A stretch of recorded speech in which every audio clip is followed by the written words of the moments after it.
Hello friends, स्वागत है आपका मेरे यूट्यूब चैनल लीगलाइजेशन सर में। तो फ्रेंड, आज के लेक्चर में हम कवर करने वाले हैं क्रिमिनल प्रोसीजर कोड में चैप्टर 5 के बारे में। चैप्टर 5 बात करता है आपका व्यक्तियों की गिरफ्तारी के बारे में। ठीक है, इसमें टोटल सेक्शन है आपका 41 से लेकर 60A तक। ठीक है ना, इतने सारे सेक्शन बताए गए हैं जिसको हम दो पार्ट में कवर करने वाले हैं। ठीक है, तो आज पहला पार्ट है आपका सेक्शन 41 से लेकर सेक्शन 46 तक, और उसके बाद 47 से आगे के जो सेक्शंस है उसको हम नेक्स्ट लेक्चर में हम कवर करेंगे। ठीक है, तो चलिए स्टार्ट करते हैं आज का सेशन। इस वीडियो को लाइक करें, हमारे चैनल को सब्सक्राइब कर बेल आइकन जरूर प्रेस करें हमारी न्यू वीडियो सबसे पहले देखने के लिए। तो यहाँ पर हम बात करें तो सबसे पहले आपसे दो सवाल है। ठीक है, गिरफ्तारी का मुख्य उद्देश्य क्या है? यदि किसी व्यक्ति को गिरफ्तार किया जा रहा है उसका मेन पर्पस क्या होता है उस व्यक्ति को गिरफ्तार करने का? ये आप मुझे कमेंट बॉक्स में कमेंट करके बताएंगे यदि आपको अभी पता है, वरना अदरवाइज मैं लास्ट में बता दूंगा इसका आंसर। ठीक है, और दूसरा है कि क्या गिरफ्तारी अनुच्छेद 21 का उल्लंघन नहीं है? तो अनुच्छेद 21 में क्या है? प्राण एवं दैहिक स्वतंत्रता सभी व्यक्ति को है।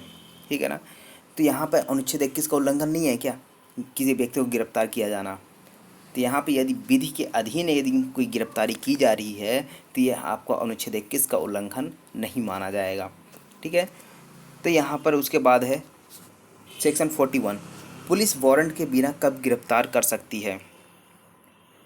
तो यहाँ पे क्या है, जो पुलिस है वो वारंट के बिना नॉर्मली गिरफ्तार नहीं करती है जब तक मजिस्ट्रेट आदेश ना दे।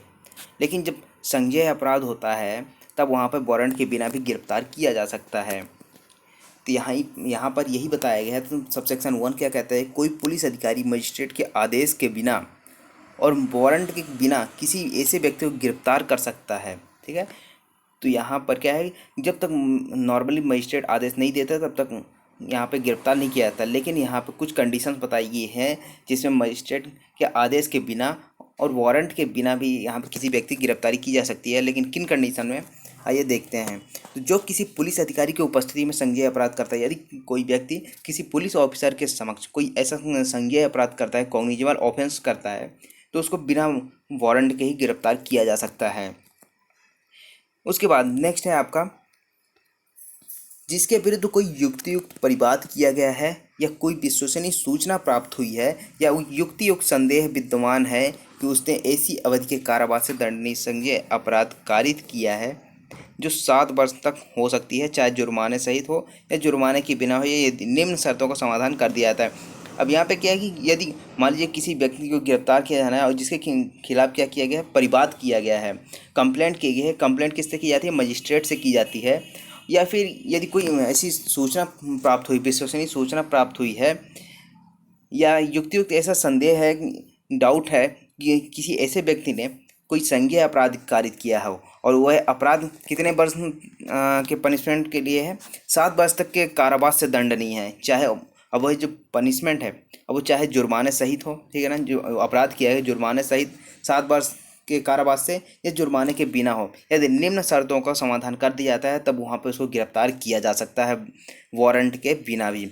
अब वो शर्तें कौन कौन सी हैं आइए देखते हैं।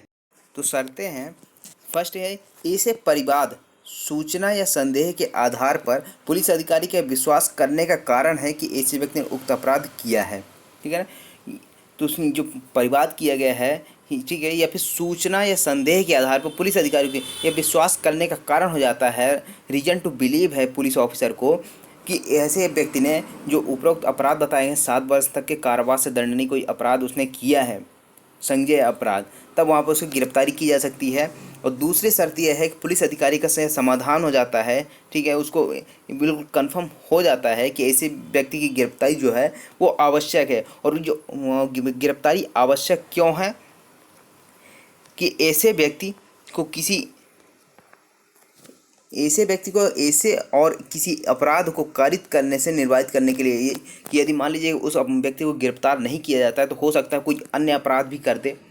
अपराध के उचित अन्वेषण के लिए, अब जो अपराध किया गया जिस व्यक्ति के द्वारा किया गया है, अब उसको यदि गिरफ्तार नहीं किया जाता है तो हो सकता है कि जो पुलिस ऑफिसर इन्वेस्टिगेशन कर रहा है, अन्वेषण कर रहा है, उसमें कोई बाधा उत्पन्न करे, इसलिए उसकी गिरफ्तारी आवश्यक है यहाँ पर, इसलिए उसको गिरफ्तार किया जा सकता है। उसके बाद है अपराध के साक्ष्य मिटाने या साक्ष्य छेड़छाड़ करने से रोकने के लिए। अब मान लीजिए यदि उस व्यक्ति को गिरफ्तार नहीं किया जाता है जिसने ऐसा अपराध किया है, तो हो सकता है उसके जो भी साक्ष्य हों उसको मिटाए, ठीक है ना, उसको खराब कर दे जो भी है साक्ष्य, या फिर साक्ष्य से छेड़छाड़ करे। तो वहाँ पर इससे रोकने के लिए क्या किया जा सकता है, उसको गिरफ्तार कर लिया जाता है। उसके बाद मामले के तथ्यों से परिचित व्यक्ति को प्रलोभन देने, धमकी देने से रोकना। अब मान लीजिए जिसने अपराध किया है, अब उसका कोई आई विटनेस है या फिर उसका कोई विटनेस है जिसको क्या कर रहा है, वो डरा, हो सकता है वो डराए धमकाए कि मेरे खिलाफ गवाही मत देना, ठीक है, या फिर उसको कोई ऐसा लालच देता है कि उसको पैसे देगा, रुपए देंगे, जो भी है, इसलिए वो उसके खिलाफ गवाही ना दे। तो यहाँ पे इन सब को रोकने के लिए ये क्या किया जाता है, उसको गिरफ्तार कर लिया जाता है। उसके बाद है नेक्स्ट, यहाँ पे क्या है, क्योंकि जब तक ऐसा व्यक्ति गिरफ्तार नहीं किया जाता उसकी न्यायालय में उपस्थिति जब कभी अपेक्षित हो सुनिश्चित नहीं किया। अब उसको गिरफ्तार नहीं किया जाएगा तो जब न्यायालय में उपस्थित रहना होगा, उपस्थित करना होगा, तब हो सकता है वो कहीं भाग जाए, गायब हो जाए, ना मिले। तो इसलिए उसको पहले ही गिरफ्तार कर लिया जाता है और न्यायालय में उपस्थित करवाया जाता है, ठीक है। तो यहाँ पे इसलिए इसको गिरफ्तार किया जाता है। और पुलिस अधिकारी ऐसी गिरफ्तारी करते समय अपने कार्डों को अभिलिखित करेगा। अब जब उस व्यक्ति को गिरफ्तार किया जाता है जिसने ऐसा अपराध किया है, 7 वर्ष तक के कारावास से दंडनीय कोई अपराध है, संज्ञेय अपराध है, जुर्माना सहित जुर्माना रहित, तो वहाँ पर यदि गिरफ्तार किया जाता है पुलिस ऑफिसर के द्वारा, तो वो पुलिस ऑफिसर क्या करेगा, अपने कारण लिखेगा कि ऐसे व्यक्ति को क्यों गिरफ्तार किया जा रहा है। उसके बाद नेक्स्ट है आपका खाका। अब यहाँ पे बाद में जोड़ा गया था, ठीक है, जिसके विरुद्ध विश्वसनीय सूचना प्राप्त हुई है कि उसने ऐसा संज्ञेय अपराध कार्य किया है जो ऐसी अवधि के कारावास से दंडनीय, जुर्माने सहित या रहित 7 वर्ष से अधिक तक यह मृत्युदंड हो सकेगा, तथा पुलिस अधिकारी की ऐसी सूचना के आधार पर विश्वास करने के कारण है कि ऐसे व्यक्ति ने अपराध किया है। अब यहाँ पे ये बाद में जोड़े, पहले 7 वर्ष तक के कारावास तक था, ठीक है। अब यहाँ पे क्या है, उसके बाद जोड़ दिया गया कि 7 वर्ष से अधिक का कारावास से दंडनीय कोई अपराध कारित करता है जुर्माने सहित रहित, और ये पुलिस ऑफिसर को ये रीजन टू बिलीव है, ठीक है ना, कि उस व्यक्ति ने ऐसा अपराध किया है तो उसको गिरफ्तार किया जा सकता है। उसके बाद गा नंबर क्या है, सी नंबर, जो या तो संहिता के अधीन या राज्य सरकार के आदेश द्वारा अपराधी उद्घोषित किया गया है, ठीक है ना, उद्घोषित अपराधी घोषित किया गया है। तो और उद्घोषित अपराधी कहाँ पे परिभाषित है, हमने पिछले लेक्चर में पढ़ा था, ठीक है ना, सेक्शन 40 के सब सेक्शन 2 में यहाँ पे परिभाषित किया गया है उद्घोषित अपराधी। अब यहाँ पे क्या है कि यदि राज्य सरकार या फिर किसी भी सरकार के अधीन यदि किसी व्यक्ति को उद्घोषित अपराधी घोषित किया गया है तो उसको भी गिरफ्तार किया जा सकता है। उसके बाद नेक्स्ट है, जिसके कब्जे में कोई ऐसी चीज़ है जिसके चुराई हुई संपत्ति होने का उचित रूप से संदेह किया जा सकता है। अब मान लीजिए कोई व्यक्ति है ए नाम का, अब इसके पास कोई ऐसी संपत्ति है, कोई ऐसे प्रॉपर्टी है, बाइक है, ठीक है ना, मोबाइल जो भी है। अब यहाँ पे क्या है कि पुलिस ऑफिसर या फिर किसी व्यक्ति ऐसा लगता है, पुलिस ऑफिसर को ऐसा लगता है कि इसने जो इसके पास जो संपत्ति है वो चुराई हुई है, ठीक है। तो यहाँ पर ये संदेह किया जा रहा है कि वो इसने संपत्ति जो है उसके पास, उसके पोजेशन में है, उसके कब्जे में है, वो क्या है, चुरा के लाया है, उसके पास चुराई हुई संपत्ति है, तो उसको भी गिरफ्तार किया जा सकता है और जो संपत्ति है उसको सीज किया जा सकता है, ठीक है। तो ये है कि वारंट के बिना गिरफ्तारी की जा सकती है। इन सभी में जो अभी हम पॉइंट्स पढ़ रहे हैं सब में क्या किया जा सकता है, वारंट के बिना गिरफ्तार किया जा सकता है। उसके बाद है नेक्स्ट है, जो पुलिस अधिकारी को उस समय बाधा पहुंचाता है जब वह अपना कर्तव्य कर रहा हो या जो विधिपूर्ण अभिरक्षा से निकल भागा है या भागने का प्रयत्न करता है। अब यहाँ पे क्या है कि जो पुलिस अधिकारी है वो अपनी ड्यूटी कर रहा है और उसकी ड्यूटी में कोई बाधा पहुंचाता है, विधिपूर्वक कोई कार्य कर रहा है, कर्तव्य कर रहा है अपना, और उसमें कोई बाधा पहुंचाता है कोई व्यक्ति, उसको गिरफ्तार किया जा सकता है। या फिर कोई किसी ऐसे व्यक्ति को गिरफ्तार किया जा सकता है वारंट के बिना जो विधिपूर्ण अभिरक्षा से निकल भागा है, अर्थात जो पुलिस की कस्टडी में था और वहाँ से वो फरार हो गया, भाग गया या फिर भागने का प्रयत्न करता है, तो उसको पुनः गिरफ्तारी की जा सकती है। उसके बाद नेक्स्ट है, जिस पर संघ के सशस्त्र बलों में से किसी से अभिताजक होने का उचित संदेह है, अर्थात जो हमारी आर्मी, नेवी, एयरफोर्स, ठीक है ना, तीनों सेनाएं हैं, वहाँ से किसी के भागने का वो हो कि ये वहाँ से भाग कर आया है, अभिताजक है, तो वहाँ पर इसको गिरफ्तार किया जा सकता है। उसके बाद नेक्स्ट है, जो भारत के बाहर किसी स्थान में कोई ऐसा कार्य किया है जो भारत में करता तो वह अपराध होता, और वह प्रत्यर्पण या भारत में पकड़े जाने के भागी है। अब मान लीजिए जो कोई व्यक्ति है वो भारत के बाहर किसी दूसरे देश में जाता है, ठीक है ना, जैसे मान लीजिए रसिया गया, अमेरिका गया या चीन गया, कहीं भी जाता है और वहाँ पे कोई ऐसा कार्य करता है जो यदि यहाँ पर करता, भारत में करता, तो वह अपराध की श्रेणी में आता। तो वहाँ पर यदि इसको यहाँ पाया जाता है तो उसको गिरफ्तार किया जाएगा और वह प्रत्यर्पण और यह भारत में पकड़े जाने का भागी है, ठीक है। यदि मान लीजिए जो प्रत्यर्पण संधि होती है, एक्स्ट्राडिशन संधि होती है, मान लीजिए जैसे यहाँ पर भारत में किसी ने अपराध किया, ठीक है, जैसे विजय माल्या हो गए, यहाँ पे क्या करते हैं, या यहाँ पे डिफ़ॉल्ट किए और उसके भाग गए किसी दूसरे देश में, तो वहाँ पर ये प्रत्यर्पण संधि होती है कि यहाँ से अगर कोई अपराध करके दूसरे देश जाता है तो दूसरे देश से यदि संधि है उसको वापस लाया जा सकता है। तो यहाँ पर यदि उस प्रत्यर्पण संधि के अधीन कोई ऐसा व्यक्ति है कि जिसको गिरफ्तार किया जा सकता है तो उसको गिरफ्तार किया जाएगा, ठीक है ना।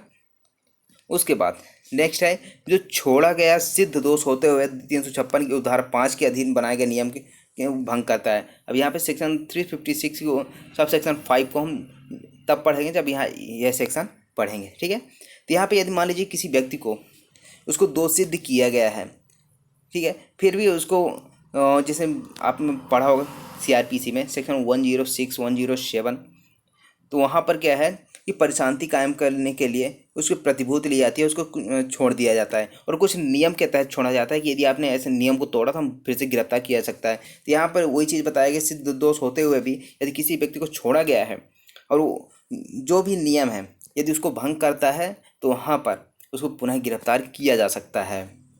उसके लिए वारंट की आवश्यकता नहीं है, मजिस्ट्रेट के आदेश की आवश्यकता नहीं है।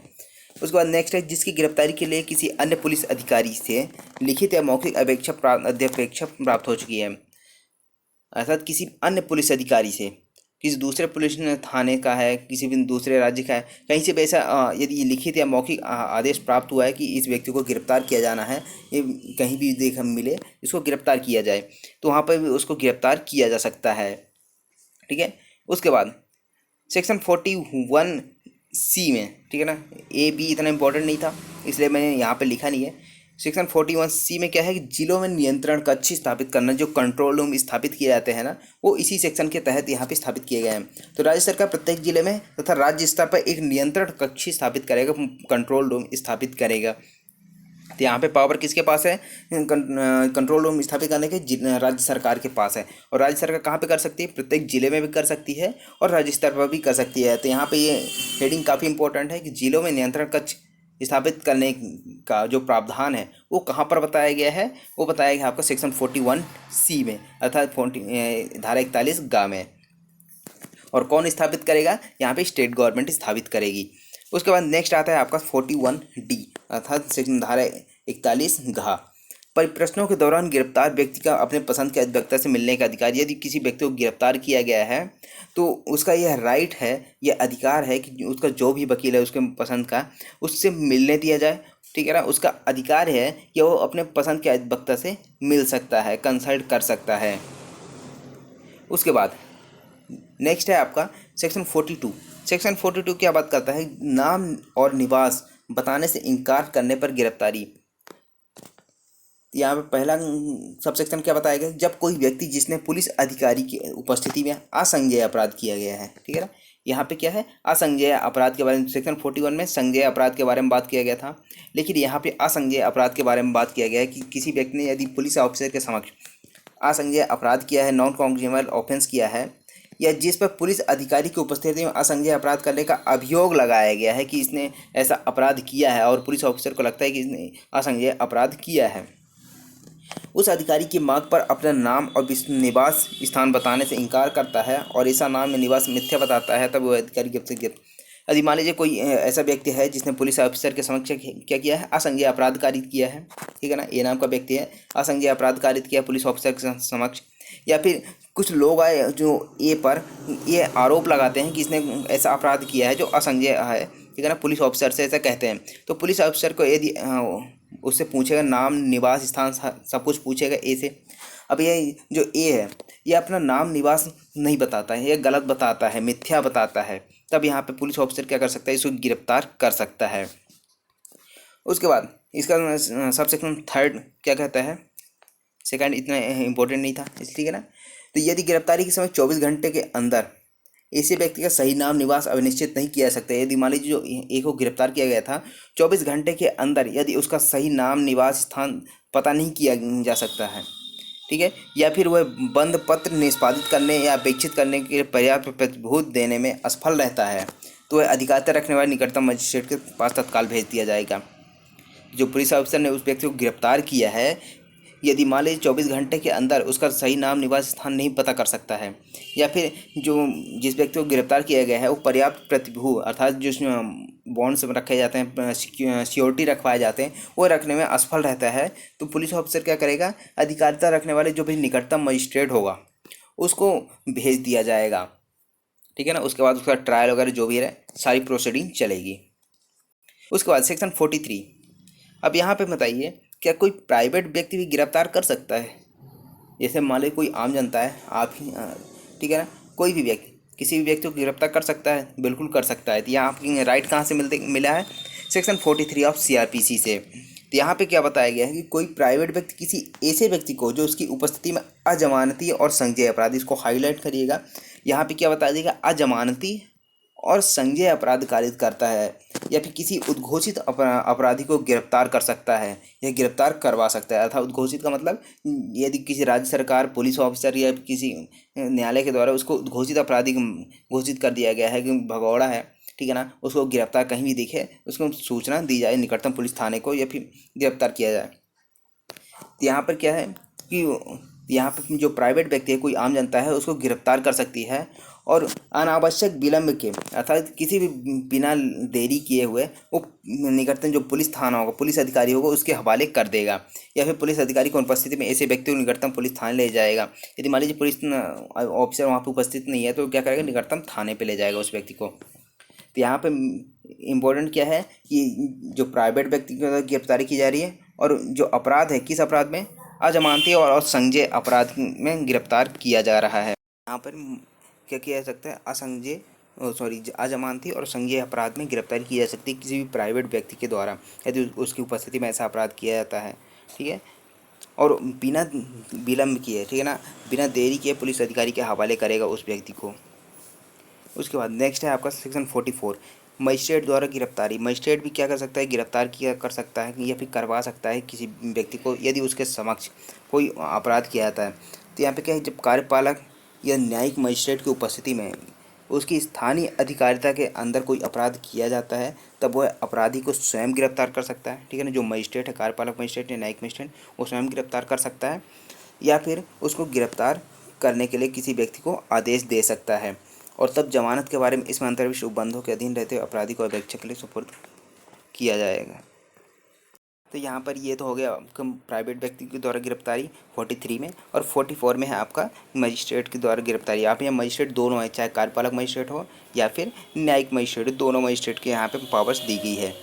उसके बाद है सेक्शन 45। सेक्शन 45 है सशस्त्र बलों के सदस्यों की गिरफ्तारी से संरक्षण। जो सशस्त्र बल अर्थात जो आर्मी, नेवी, एयरफोर्स जो सैनिक हैं उनकी गिरफ्तारी का संरक्षण करता है। तो धारा 41 से 44 तक की धाराओं में किसी बात के होते हुए भी संघ के सशस्त्र बलों पर कोई भी सदस्य अपने पदीय कर्तव्यों को निर्वहन करने में अपने द्वारा की गई किसी बात के लिए केंद्र सरकार की अनुमति के बिना गिरफ्तार नहीं किया। यदि कोई सैनिक है जो अपने कर्तव्य कर रहा है, जो अपनी ड्यूटी कर रहा है, तो उसको गिरफ्तार नहीं किया जा सकता। यदि कोई ऐसा कार्य कर रहा है, ये पुलिस ऑफिसर को गिरफ्तार करना भी है तो सबसे पहले केंद्र सरकार की अनुमति लेनी होगी। केंद्र सरकार की अनुमति के बिना उस सशस्त्र बलों के सदस्यों की गिरफ्तारी नहीं की जाएगी। लेकिन यहाँ पे मेन पॉइंट क्या है कि यहाँ पे कर्तव्यों का निर्वहन करने में यदि अपने पदीय कर्तव्यों का निर्वहन कर रहा है जो सैनिक, तब वहाँ पे यह सेक्शन संरक्षण देता है, अदरवाइज उसको गिरफ्तार किया जा सकता है, ठीक है। तो यहाँ पे केंद्र सरकार की अनुमति से ही गिरफ्तार किया जाएगा, अदरवाइज उसको गिरफ्तार नहीं किया जाएगा। उसके बाद अभी तो हमने पढ़ लिया गिरफ्तारी के बारे में, गिरफ्तारी की जाएगी, ठीक है ना, कि वारंट के बिना गिरफ्तारी की जाएगी, प्राइवेट व्यक्ति, मजिस्ट्रेट, ये सभी। अब यहाँ पे बता दें कि गिरफ्तारी की कैसे जाएगी, ठीक है ना, गिरफ्तारी कैसे की जाएगी ये सेक्शन 46 में बता दिया गया है। तो सबसे पहले यहाँ पे है आपका गिरफ्तारी करने में पुलिस अधिकारी या अन्य व्यक्ति जो गिरफ्तारी कर रहा है, ठीक है ना। तो जो भी व्यक्ति गिरफ्तार करने गया है किसी व्यक्ति को, तो गिरफ्तार किए जाने वाले व्यक्ति के शरीर को वस्तुतः छुएगा या परिरुद्ध करेगा जब तक उसने मन, वचन, कर्म द्वारा अपने को अभिरक्षा में समर्पित ना कर दिया हो, ठीक है ना। तो यहाँ पे जो गिरफ्तार करने गया है जिस व्यक्ति को, उस व्यक्ति को क्या करेगा, उसके शरीर को छुएगा। अब बिना छुए तो उसको गिरफ्तार कर नहीं सकता, ठीक है। तो उसकी बॉडी को छुएगा, उसके परिरुद्ध करेगा, अर्थात उसको जो भी हथकड़ी वगैरह है वो लगाएगा। लेकिन यहाँ पे क्या है, जब तक उसने वचन कर्म द्वारा अपने अभिरक्षक में समर्पित ना कर दिया तभी लगाएगा। यदि मान लीजिए वो भागने की कोशिश करता है तो फिर वहाँ पे दूसरी कंडीशंस लिखी गई है। उसके बाद यहाँ पे एक प्रोवाइजो दिया गया है, यहाँ पे लिखा है ना कि शरीर को वस्तुतः छुएगा या परिरुद्ध करेगा। अब मान लीजिए लेडीज हो तो क्या करेंगे, लेडीज को ऐसे छू नहीं सकते ना। तो यहाँ पे एक प्रोवाइजो बता दिया गया है कि जहाँ किसी स्त्री को गिरफ्तार किया जाता है, जब तक परिस्थितियाँ विपरीत संकेत ना दे, ठीक है ना, परिस्थिति ऐसी उत्पन्न ना हो जाए, तब तक गिरफ्तारी की मौखिक सूचना पर, गिरफ्तारी पहले मौखिक सूचना दी जाएगी, ठीक है, और अभिरक्षा में उसके समर्पण की उपधारणा की जाएगी तथा जब तक परिस्थितियाँ अन्यथा अपेक्षा ना करें, जब तक पुलिस अधिकारी महिला ना हो, ठीक है। तो यहाँ पे इम्पोर्टेंट क्या है कि जब तक पुलिस अधिकारी महिला ना हो तब तक उसको गिरफ्तार करने के लिए पुलिस अधिकारी स्त्री के शरीर को स्पर्श नहीं करेगा। तो यहाँ पे किसी भी स्त्री को गिरफ्तार करने के लिए पुलिस ऑफिसर आवश्यक है। उसके बाद सेकंड है, यदि ऐसे व्यक्ति अपने गिरफ्तार किए जाने के प्रयास का बलात् प्रतिरोध करता है या गिरफ्तारी से बचने का प्रयत्न करता है, तो ऐसे पुलिस अधिकारी या अन्य व्यक्ति गिरफ्तार करने के लिए आवश्यक सब साधनों को उपयोग में ला सकती है। यदि जिसको गिरफ्तार किया गया, जिस व्यक्ति को गिरफ्तार किया गया है, वो बल प्रयोग करता है, वो भागने की कोशिश करता है, तो वहाँ जो पुलिस अधिकारी है, फिर जो गिरफ्तार करने वाला व्यक्ति है, वो सभी साधनों का ऐसे आवश्यक साधनों को प्रयोग कर सकता है जिससे उसके भागने को रोका जा सके। उसके बाद थर्ड है आपका, इस धारा की कोई बात ऐसे व्यक्ति की जिस पर मृत्यु या आजीवन कारावास से दंडनीय अपराध का अभियोग नहीं है, मृत्यु कार्य करने का अधिकार नहीं देता। अर्थात यदि मान लीजिए किसी व्यक्ति में मृत्यु आजीवन कारावास से दंडनीय अपराध कारित करने का अभियोग है, ठीक है ना, आरोप है उस व्यक्ति पर, तो उसको यदि वह भागता है तो उसको मृत्यु कारित करने का भी अधिकार है पुलिस ऑफिसर को। या फिर जो व्यक्ति गिरफ्तार करने गया है उसको क्या कर सकता है, वो यदि वह व्यक्ति भागता है अभियोगी तो उसमें गोली भी चला सकता है, उसकी डेथ भी कारित की जा सकती है। लेकिन यहाँ पे जो अपराध है वो किससे दंडनीय होना चाहिए, मृत्यु आजीवन कारावास से। लेकिन यदि मान लीजिए मृत्यु आजीवन कारावास से दंडनीय अपराध नहीं है तो वहाँ पर उस व्यक्ति की मृत्यु कारित नहीं की जा सकती है। और मृत्यु कारित कब की जा सकती है, जब मृत्यु आजीवन कारावास से दंडनीय अपराध का चार्ज लगा हो, उस पर आरोप लगा हो, तभी उसकी मृत्यु कारित की जा सकती है। और मृत्यु कारित तभी की जा सकती है जब वह भागने की कोशिश करता हो तब, ठीक है। उसके बाद नेक्स्ट है आपका फोर्थ नंबर, असाधारण परिस्थितियों के सिवाय कोई स्त्री सूर्यास्त के पश्चात और सूर्योदय से पहले, अर्थात जब सूर्यास्त हो जाता है उसके बाद और जब तक सुबह नहीं हो जाती सूर्योदय से पहले तक किसी भी स्त्री को गिरफ्तार नहीं किया जाएगा। ये जो महिलाएं हैं, ठीक है ना, लड़कियां हैं, उनकी एक राइट्स के रूप में आ जाता है कि उनको सूर्यास्त के बाद अर्थात रात को गिरफ्तार नहीं किया जाएगा। और जहां ऐसी असाधारण परिस्थिति विद्यमान है, यदि मान लीजिए किसी महिला को ऐसे गिरफ्तार करना ही है, बहुत अर्जेंट है, तो वहाँ पर कोई किसी जो स्त्री पुलिस ऑफिसर है, ठीक है ना, उसी को यह राइट है कि उसको गिरफ्तार कर सकती है। लेकिन गिरफ्तारी करने से पहले लिखित में रिपोर्ट करनी पड़ेगी किसको, प्रथम श्रेणी की न्यायिक मजिस्ट्रेट अर्थात JMFC जुडिशियल मजिस्ट्रेट जो फर्स्ट क्लास होता है उसको लिखित रिपोर्ट दी जाएगी और उसकी अनुमति प्राप्त करनी होगी जो स्त्री पुलिस ऑफिसर है, तभी वह क्या कर सकती है, उस स्त्री को गिरफ्तार किया जा सकता है, अन्यथा गिरफ्तार नहीं किया जाएगा, ठीक है। उसके बाद इसमें कुछ केस था, अनरेश कुमार बनाम बिहार राज्य, जिसमें पुलिस बिना आवश्यकता गिरफ्तारी न करे और मजिस्ट्रेट अदा करे हिरासत की मंजूरी ना दे, ठीक है ना। यहाँ पे जो अनरेश कुमार बनाम बिहार राज्य का केस था, इसमें क्या बताया गया था कि पुलिस ऑफिसर जो है वो बिना आवश्यकता की गिरफ्तारी किसी व्यक्ति की ना करे और मजिस्ट्रेट जो है हर वक्त हर किसी केस में ऐसे ही ऑर्डर ना करे कि उस व्यक्ति को गिरफ्तार किया जाए। जब ज़रूरत हो तभी यहाँ पर गिरफ्तारी का आदेश दिया जाए और पुलिस ऑफिसर उसको गिरफ्तार करे। उसके बाद ये काफ़ी इंपॉर्टेंट दूसरा केस था डी के बसु का मामला, जिसमें क्या था, उच्चतम न्यायालय अर्थात सुप्रीम कोर्ट ने क्या किया था कि गिरफ्तारी के संबंध में विशेष मार्गदर्शक निर्देश जारी किए थे। गिरफ्तारी के संबंध में बहुत सारे कंडीशंस लगाए, गाइडलाइंस जारी किए थे, किसमें, डी.के. बसु के मामले में। ये सुप्रीम कोर्ट का केस था, ठीक है। तो आई होप आपको ये समझ में आया होगा। और सबसे पहले मैंने एक क्वेश्चन पूछा था, गिरफ्तारी का मुख्य उद्देश्य क्या होता है, तो उसका आंसर है, जो गिरफ्तार किया था किसी व्यक्ति को, उसको पर्पस क्या है गिरफ्तारी का, कोर्ट में पेश करना, कोर्ट के समक्ष ले जाना ही इस गिरफ्तारी का मुख्य उद्देश्य होता है, ठीक है। आई होप आपको समझ में आया होगा। यदि आपको समझ में आया प्लीज़ लाइक करें, शेयर करें अपने दोस्तों के साथ। यदि आप मेरे चैनल पर नए हैं तो सब्सक्राइब करके बेल आइकन प्रेस कर लें, ताकि आने वाली वीडियोज़ की नोटिफिकेशन आपको मिलती रहे। Thank you so much for watching legalisation sir.